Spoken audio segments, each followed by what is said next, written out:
עכשיו שימו לב לסיפור הזה. נהגי מוניות מדווחים על נוסעת שעולה למונית ובסוף הנסיעה מבקשת לצאת מהמונית כדי למשוך כסף, כדי לשלם על הנסיעה, אבל אז היא נעלמת בלי לשלם. לא תאמינו מי עומדת מאחורי העוקץ הזה לכאורה, כוכבת טיקטוק עם עשרות אלפי עוקבים. לקחתי אותה ביום ראשון, אני עוצר, מביאה לי, לא יודע מה, כל מיני סיפורים והמצאות, אני גרה פה בקומה ראשונה, 2 דקות אני מביאה לך את הכסף. היא אמרה לפני זה, או שאתה יכול בביט או במזומן, אמרתי לה תשים מה שאת רוצה. אז היא החליטה שהיא משלמת לי במזומן. וזהו, נעלמה לי, המתנתי לה שם רבע שעה. לא יצא לי מזה כלום. לאחר שיצאתי משם, שהיא כבר עבדה עליי, לקחה את ה-60 שקלים אליה ולא שילמה לי, שלחתי לה את הסרטון. אני רמזתי לה שאני הולך לפעול. ומה היא ענתה? היא התעלמה. לקחתי אותה, חיכיתי לה, הסברתי אותה לאותו מקום שהיא ירדה, וזהו.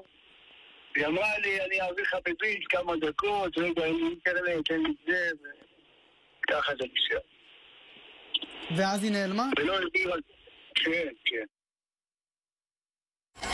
אוקיי, אז או שאני אעביר לך בביט, או שתמתין לי 2 דקות. אפילו תיקח על זה אקסטרה 5 שקלים. ועשים מה שאת. כמה זה יצא לי הנסיעה? 52.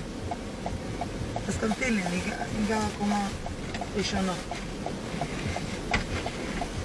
52? אז תיקח על זה 50, 60.